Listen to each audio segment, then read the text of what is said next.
পালক শাকের ইউনিক কিছু রেসিপি বানিয়ে খেতে মন গেলে এই রেসিপিটি অবশ্যই ট্রাই করে দেখবেন। এটি খেতে দারুণ টেস্টি হয়। নমস্কার বন্ধুরা, welcome to Shilpa's home kitchen. আমি শিল্পা নতুন এক রেসিপি নিয়ে হাজির হয়ে গেলাম। আজকের রেসিপি বেসন এবং পালক শাক দিয়ে দারুণ স্বাদের একটা রেসিপি।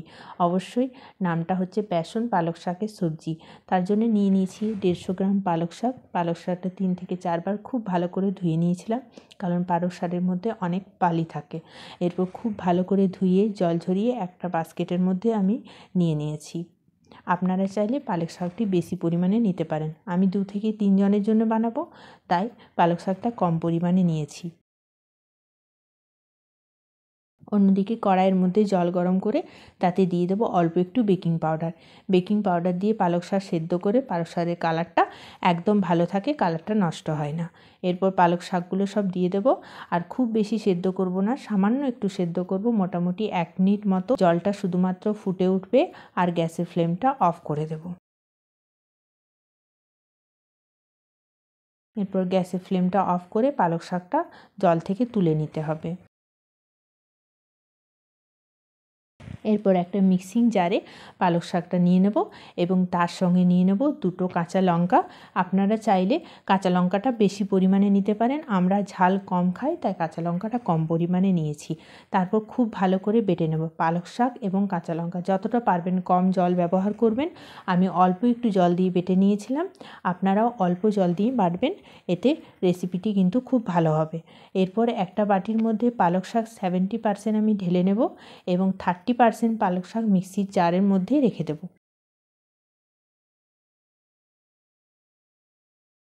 এরপর বাটির পালক শাক বাটার সঙ্গে দিয়ে দেবো 3 চামচ বেসন। আপনারা চাইলে বেসনটা 4 চামচ অবধি নিতে পারেন, যেমন টেক্সচার আসবে সেরকম নিতে পারেন। আর নিয়ে নিয়েছি অল্প একটু লবণ আন্দাজ মতো। তারপর বেসন, লবণ এবং পালক শাকের পিউরি সব ভালো করে মিক্স করে নিতে হবে এবং ভালো করে চামচ দিয়ে একটু বিট দিয়ে নিতে হবে।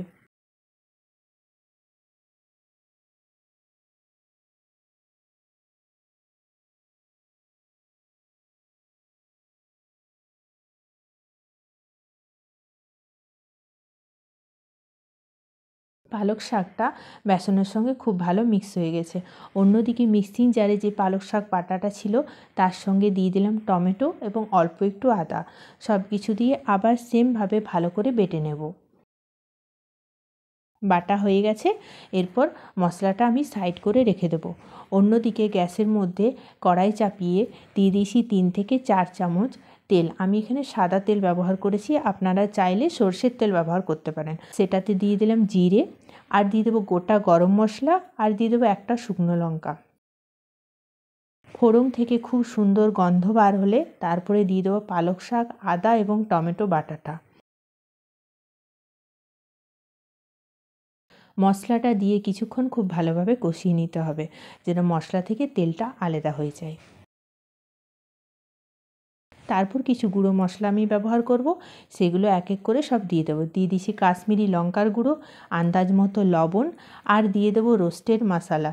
জিরে, ধনে এবং শুকনো লঙ্কা রোস্ট করে গুঁড়ো করে সেই মশলাটা বানিয়েছিলাম, ওটা দিয়ে দিলাম। আর দিয়ে দিলাম অল্প একটু চিনি। সব কিছু মশলা দিয়ে আবার কিছুক্ষণ কষিয়ে নিতে হবে। খুব অল্প কষাতে হবে, বেশি কষাবেন না, এতে মশলার কিন্তু কালার নষ্ট হবে।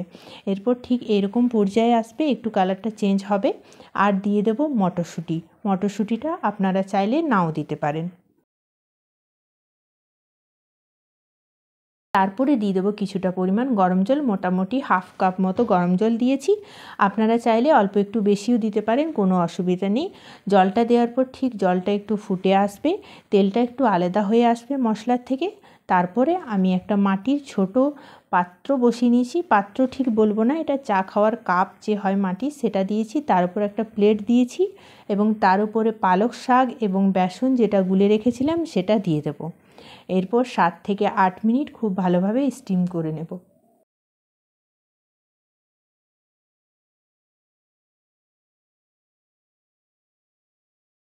7 মিনিট পরে চলে এলাম। বেসন এবং পালক শাকটা খুব ভালোভাবে কুক হয়ে গেছে। এরপর আমি এটা আগুনের থেকে উঠিয়ে নেব।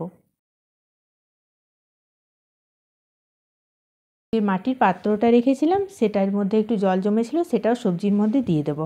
আপনারা চাইলে এখানে একটা ছোট্ট স্টিলের বাটি ব্যবহার করতে পারেন, কিন্তু মাটির বাসন দিলে একটা খুব ভালো ফ্লেভার আসে।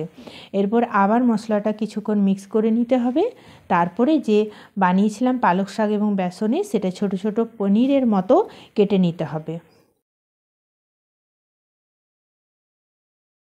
আমার পরিমাণে কম ছিল তাই আমি ছোট্ট প্লেটে বানিয়েছি। আপনার যদি পরিমাণে বেশি হয় সেক্ষেত্রে বড় প্লেট ব্যবহার করবেন। তারপর এক এক করে সবগুলো উঠিয়ে নেব এবং খুব সহজেই এগুলো উঠে যায়। যদি ভালোভাবে কুক হয় খুব সুন্দরভাবে উঠে আসবে, নিচের থেকে ছেড়ে যাবে খুব ভালো, আর খুব সুন্দর দেখতেও লাগবে, কালারটাও নষ্ট হবে না। ঠিক এরকম হয়েছে সবগুলোই, ভেঙে যাবে না একটাও। যদি খুব ভালোভাবে আপনারা বানাতে থাকেন, সব কিছু রেসিপিটা খুব ভালোভাবে ফলো করেন, তাহলে কিন্তু একটাও ভেঙে যাবে না, একদম খুব সুন্দর হবে।